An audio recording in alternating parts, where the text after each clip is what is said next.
Do you know, right? 60% of the processes in our businesses today are prime for automation, but most of them remain untouched. So today we are going to dive into secrets of process discovery, how to identify such processes that can be automated. So we have with us a process architect who is an expert and who will help us to guide what are the steps do they follow in doing process discovery while talking to the business and digging deep into such automation opportunities. So welcome, Priyanka. Glad to have you. Welcome to the podcast. Hi, Deepinder, and thank you for the invitation. So I have been following few of the content that you put out. So I am very happy to be here.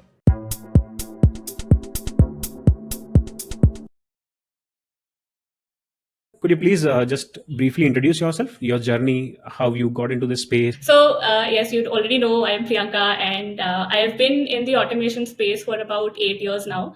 So I had completed my computer science engineering, and post that I started working in IT companies. So since the very beginning, I've been part of the automation. So I've worked on all the three tools: Automation Anywhere, UiPath, and Blue Prism. And throughout my career, I've worn various hats. I've been a developer. I was also leading quality and analyst roles, business analyst, and now I'm working as a process architect.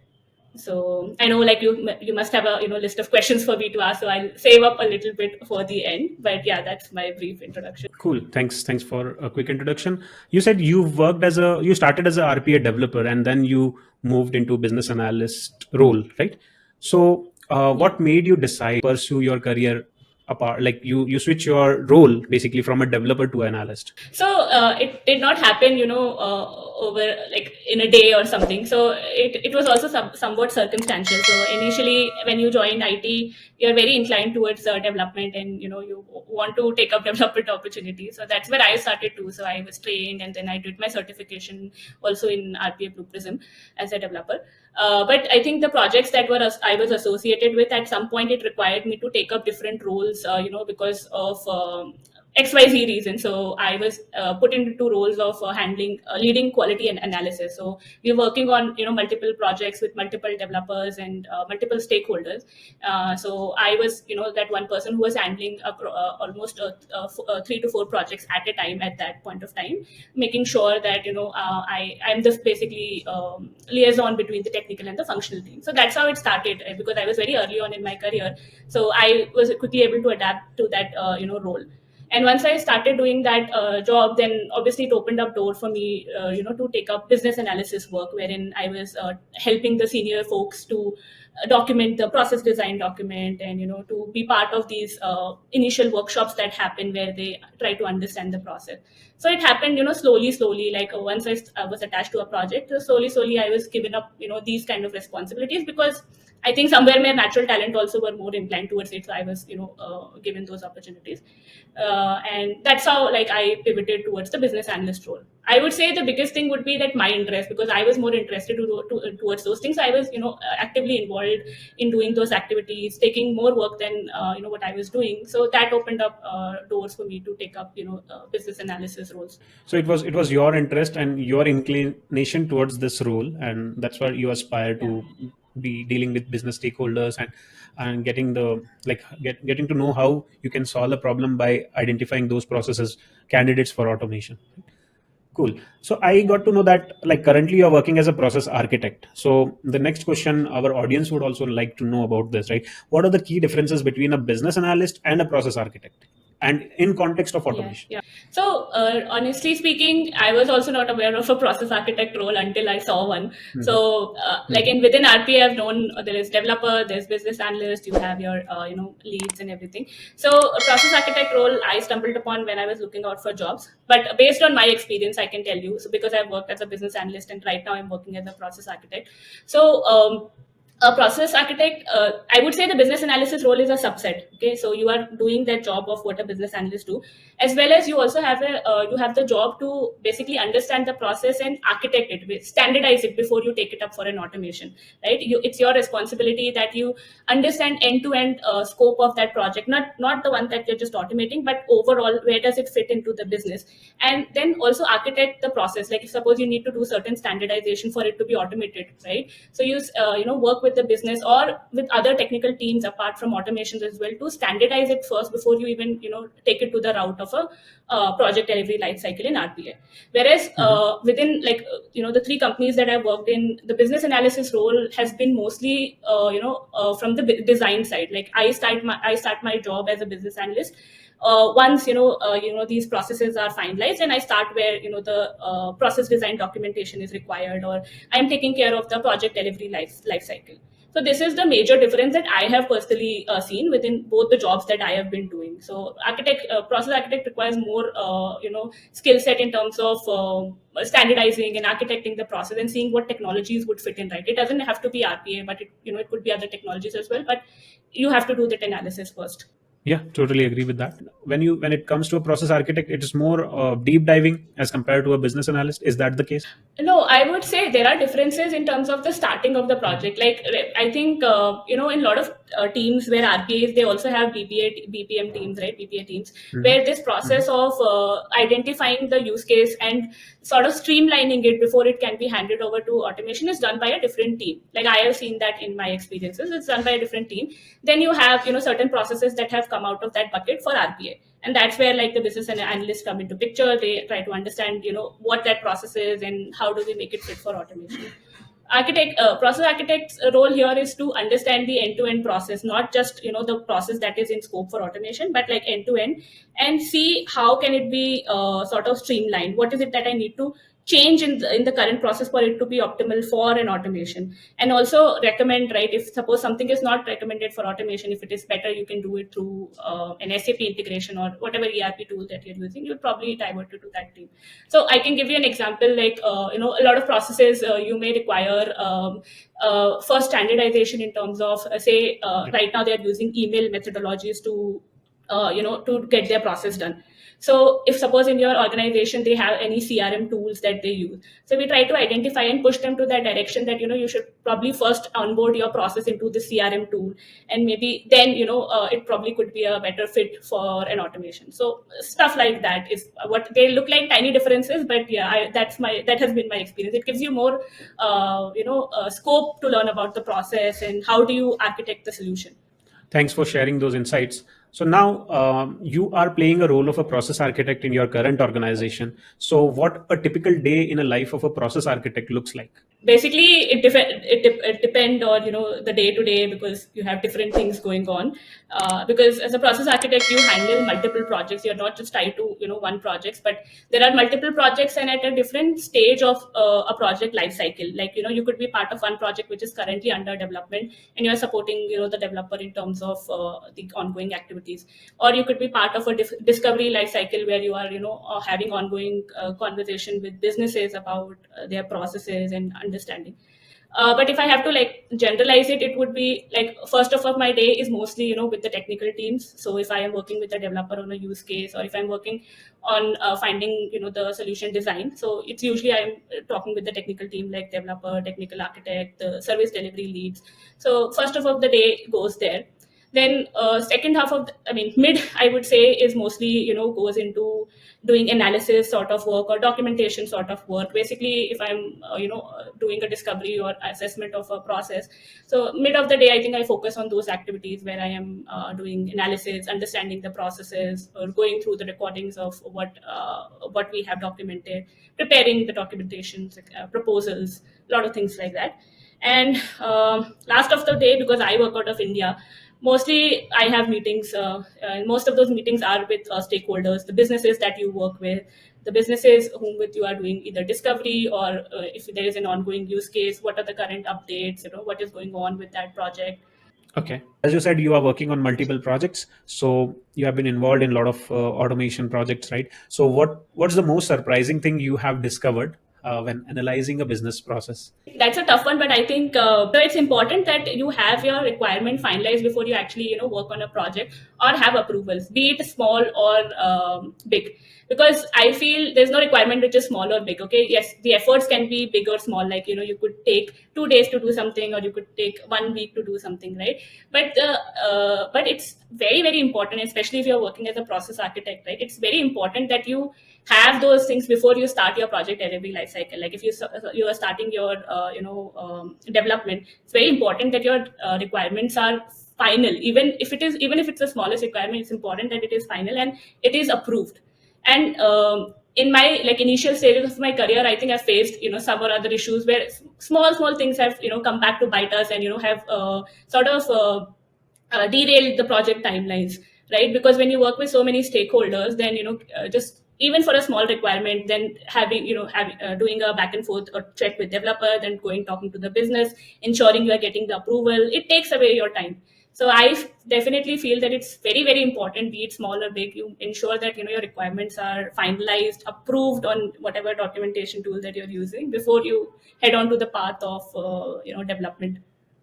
Yeah, that's true. When businesses look at their processes, they often struggle to find the right candidate for automation, right? So if a business is running, let's say, 10 processes, and to find the right candidate which to be automated, so that is a tough thing for businesses, and that's where business analysts or process architects come into picture. So what is the first thing you look when analyzing a process for a potential automation? So, from an RPA standpoint, right, intelligent automation RPA standpoint, there are certain basics which are defined, I think, by industry standards itself. Like anybody who works in RPA will tell you this, that it has to be a repetitive process, it has to be a manual, highly manual process. Then the scope should be standardized, and your applications that you're working with, they should not be changing in the near future. And these are the most important ones for you to classify if something is good for an automation or not. Like, I think there could be a few more that I may be missing, but this is the basic, right? And that comes with any project that you do. But apart from that, as a process architect, you also have to analyze the business benefit, right? What is the value that you are deriving out of automating this project? And that value also has to be justified. Like, sometimes a business can provide you with XYZ number, but it's your job to also justify that number. That does it actually make sense? Like, what has been put together, is it high or is it low? Your job is to understand that value. And it could be in terms of the kind of time savings that you are providing, it could be in terms of the cost savings that can come up after you automate the process, or sometimes it has to do with your compliance and etc. These have been the major categories that I have worked out throughout my career, and this is something I think basic which people should know or would already know. Apart from that, I think also in most of the organization that you work with, they have their annual priorities, right? Every organization have their own annual goals or something, which also like draws down to the org that you work for. Like, if suppose you work with intelligent automation, you will also have your own priorities. The business that you are supporting will also have their own priorities, right? So that is also one of the factors that come into picture when you are picking up a process for that particular year, that how is it aligning to the priorities that my organization or the business unit that has set up. So on the top of my head, these are the things that are coming to my mind. You articulated it very nicely, and it was all like, basically, we look there is a standard already defined, because RPA is not new. There has been a lot of automations already been done now, right? It's quite matured, so we already have those templates and guidelines to follow. So you very well covered those. So moving on to the next question, Priyanka. So what are the, in your career, right, you have like 8 years of experience now, so what are some of the biggest challenges that companies face while implementing RPA? How do business analysts and process architects help the businesses to overcome these challenges? So there are two questions in this. Right. Yes. So I think a few of the challenges that I can think of is, one is lack of clarity, right? What is it that you want to be automated? What is it that you expect, from an automation standpoint? More often than not, it does happen that the businesses are not clear on the kind of requirements they have from an automation standpoint, and that's exactly where we come into picture, right? We help them navigate through that journey, sit with them, understand their processes, and sort of weed out everything that's not needed, and focus on processes, or focus on pieces that makes the most sense out of it, right? So that has been, I think that's the biggest role of a process architect or a business analyst as well. You have to be that anchor to drive the business. It's not going to be that business knows everything and they will tell you exactly what to do. So your job is to help them out and figure out those processes, get as much as information as possible. So that is one, I think, challenge, lack of clarity. The second could be the lack of domain experience as well. So Mm-hmm. if you see, I have been a process architect specifically in RPA, in intelligent automation, right? Also, a lot of businesses do not know about how RPA works or how these automation tool works. They may have some experience of automation through an ERP automation or through a product, right? So it's also important that they understand what exactly RPA can deliver for them. So that expectation setting and that flavor of RPA, that also needs to be provided by the person who's in charge of handling the stakeholder. So that they understand what to expect out of an RPA bot, because bot is not some, more often than not, again, the bot is not like, there are a lot of automations that can work from backend and do a lot of things, right? But bot are also bot also involves UI automation, different hyper automation. There's so many flavors to it. So it's important that business understands so that they can get maximum benefit out of this capability. Thank you for sharing those. Moving on to a little bit of your personality side, your some personal interest. So would you like to share to our audience your personal interest, like for example, what you do when you're not working? Yeah, I told you I'm going for a trek like the next Hmm. weekend. So in Yeah. since last year I've started doing trekking. So good thing about, I think, living in Bangalore is that you have a lot of all these options around, and you don't really need a lot of holidays. So you can Hmm. select a small trek over the weekend. So I've been doing that. So I've completed around 6 treks in Karnataka. So, Oh and this is wow. going to be my seventh. So that's something I enjoy doing. And apart from that, I'm very normal. I watch sitcoms a lot. So every time like once I'm done with the work, I sit and I'll watch some or other sitcom every single day, so that it's Uh-huh. I'm not just Okay. doing job but also have some relaxed time. Yeah, it's important to we need certain things to unwind ourselves so that we can focus better Yeah. when we come to work the next week. Superb. Yes. So moving on to the next segment. So Priyanka, I mean, with every guest, I do this rapid fire also. So I'll be moving on to the rapid fire questions. I'll ask you 4 or 5 questions, and I expect you to answer within 5 to 10 seconds. So are you ready Okay. for that? Okay. Yes. Okay. So most adventurous thing you have ever done? Most adventurous thing, it would be my trip to Goa as a college fresh out. Like I had Okay.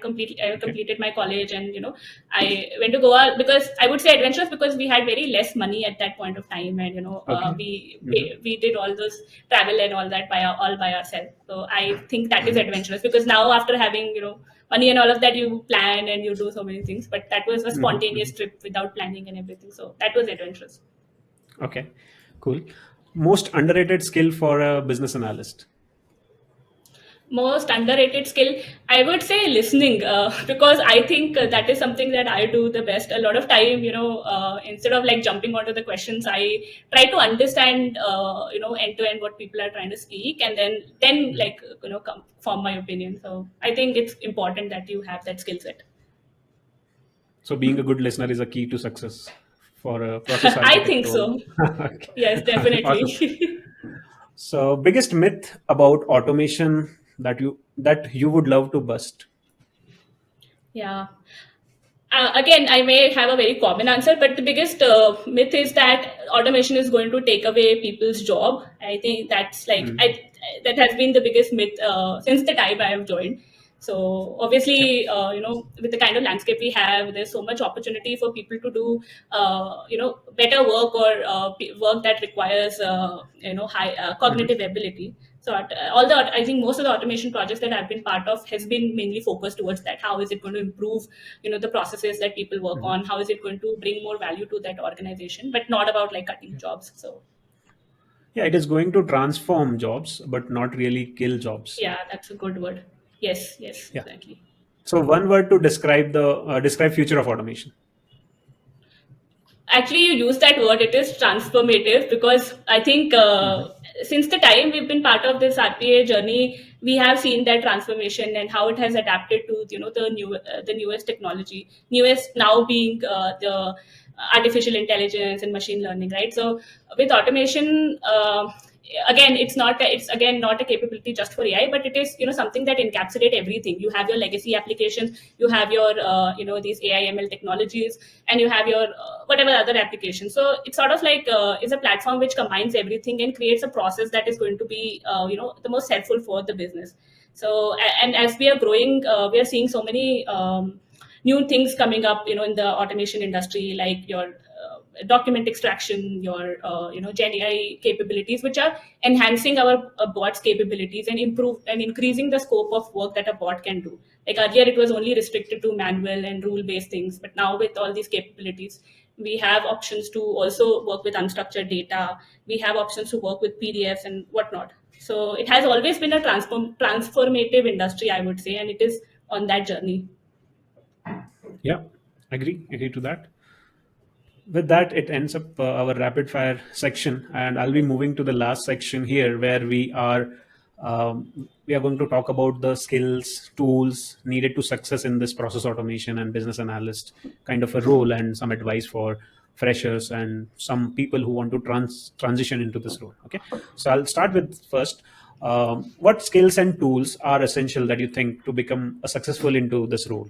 I'll start with tool and then the skill set. So tools is it's very important that you understand the RPA tool that you work with. Like for me, I was like a certified a certified RPA developer in Blue Prism. So learning that tool really helped me understand, what is it that you can do, what is the capacity, what is the scope of that tool, what is it that offers, and how can a business leverage it. So anybody who's starting their journey, it's a very good idea that they actually get some hands-on learning. I'm not saying that you have to be expert on it, but get some hands-on learning on the tool that you're using. You can pick one. It can be UiPath, Automation Anywhere, or Blue Prism, but have some hands-on learning experience so that you understand what is that platform offering you.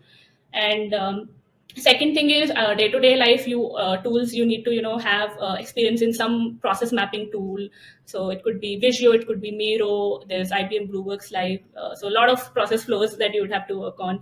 And you also need presentation skills. You need to have documentation skills. So like there are these applications like Confluence, Notion, all these tools that you could use nowadays you can use. So that is one of the tool. And apart from that, I also think you should learn SQL as well. I mean, because I did my computer science engineering, right? So I had background on those technical skill.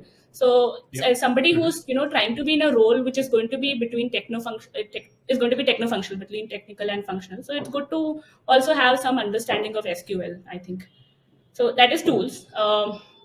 And in terms of skill set, you need to be a good communicator. It's very important. And when I say good communicator, it's not like you should just be good in English, but rather how do you navigate a workshop, or how do you navigate a whole meeting where you are getting what you need when you come out of that meeting. That is a good Yeah. communicator. You can speak in whatever language that you want, but are you able to derive results towards the end of the day? So that's one. Then you have to be a critical thinker, a problem solver, because you are going to be working with multiple people, businesses, your technical folks, your leadership, and etc. So a good critical thinker, and also the ability to visualize, like the data that you're working with. It's good to have that knowledge, like visualization skills, so that you understand when you are working with processes which has some volumetric details that you need to analyze. So you're able to do your analysis better. So yeah, these are all the skills that I can think of right now. Yeah, that's totally on point, and thanks for sharing those. It will be helpful for the people who are looking forward to this role and maybe want to transition in some point of in their career if they want to transition to this role. Priyanka, I would like you to walk us through the process of identifying and analyzing a process that are good candidate for automation. Process of analyzing. So it starts with an intake, right? You start with Yep. your intake methods could be different. Like there could be different channels to that intake. One could be that somebody has submitted a form which has all the details that you need. You have created a form. Mm. One could be Mhm. through some sort of workshop where you are in a call with the business and trying to get a walkthrough end to end. And Okay. majorly these are the two that I can think of right now. So it starts with that, and then you do a walkthrough, like you get an end-to-end Mm. recorded walkthrough of what the process is like. You ask them questions, try to understand everything that they're looking for. So once Mhm. you have all of that, then again your basic checks that I talked about, right? That is Mm. it a rule based process? I mean, nowadays you also have unstructured, some ways of also dealing with unstructured data, but basic rules what you have defined within your organization. Is it a rule based process? Is it a manual process? Does it require any does it have any underlying application that will not be changed in the future? Is it standardized? All of those checks you are doing, and once you do that, you also check the business benefit. What is it? What you capture the business benefit. Mhm. So once you have that, all of those things, and again, it can differ from organization to organization, right? So you Mhm. have that, you create a proposal of what is it that you are proposing in terms of your solution, and Okay. if that proposal is approved by your stakeholders, your businesses, etc., you start working on that project. So then the whole that SDLC life cycle, right? You start with your requirement design document, then you work with the developer to support them in the development and testing. A follow-up question on this. You have given the process, right? It's a very Mm-hmm. detailed description that you gave. I mean, that's how it usually is done in the MNCs. Mm-hmm. So I would just like to know from you whether you are working for a GCC kind of a structure, or in-house captive unit, or maybe in a service company where people are working for some client in this role. I mean, how do they approach to the businesses, like to get the business? For example, I know Hmm. in my company there are 40 different functions and sub functions. Okay, and there is a lot of repetitive processes being, I mean, they are working on day in day out some processes. But how you make sure that you reach out to them and you identify before even doing a process architect or a business analysis of a process? How do you even Okay. reach out to these potential opportunity? I think yes, definitely it differs from product based company to service based, right? Because in when you are servicing a client, then it is very much driven by the client that you're working with and what is it that they are looking for from you. But one key difference is that yes, there is a timeline. There's a very strict timeline when you work in a service based companies, and very strict deliverables that are defined for your job role. Mostly when you talk about process discovery when you are servicing a client, it is that you'd probably have a timeline defined for to complete your process discovery, and it's the client that help you out with the businesses that they want to target. Because if a client is coming to you for an RPA project or an automation project, usually they have at least some businesses that they are aware of, that they would want you to connect with, right? So then the whole that process discovery life cycle work. In product based, what I have seen is that of course there are multiple ways, but I think the most established way that I have seen working in two companies is that first of all, people should know about a presence of an RPA Yeah. team or an intelligent automation team, right? So you need to have some sort of website or some sort of site where people can sort of see what is it that your team does. And that website or whatever that you are hosting should have options for people to be able to go through the testimonies, or to be able to see what kind of projects are good for automation, and should have an option to submit a process that they think might be useful to automate. So mostly I've seen there are channels like SharePoint sites, there are channels like ServiceNow tickets, there are channels like a website that I have seen in my experience that have that people know about. And then the other way is obviously through a full-fledged discovery session where your leadership and the process architect work in collaboration to set up these big discovery workshops, like which can Mhm. sometimes range from 2 to 3 weeks or a month as well, where you're just going all out and setting up workshops and just understanding the process. No, it's not like you will Mhm. get all the processes out, but you're just understanding what is the landscape of that business, and what are the processes that it has defined in its day-to-day work. So that has been, I think, in my experience, two ways how you can get started.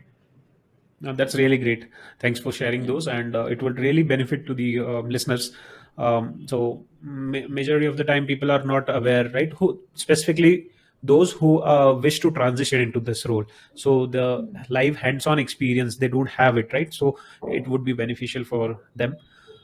With this, coming to the next question, it is for freshers or fresh grads, or who willing to maybe transition, or who are freshers. So how they can basically get into business analyst role with respect to automation, or a process architect role. So the Yeah. question is for both: how students can get into it, and how experienced person can transition into it. Okay. Yes, I think for freshers, I think it's important that you pick a technology first of all, right? Uh, because in my experience, it's a techno-functional role, so you need to also understand the technology behind what you're supporting.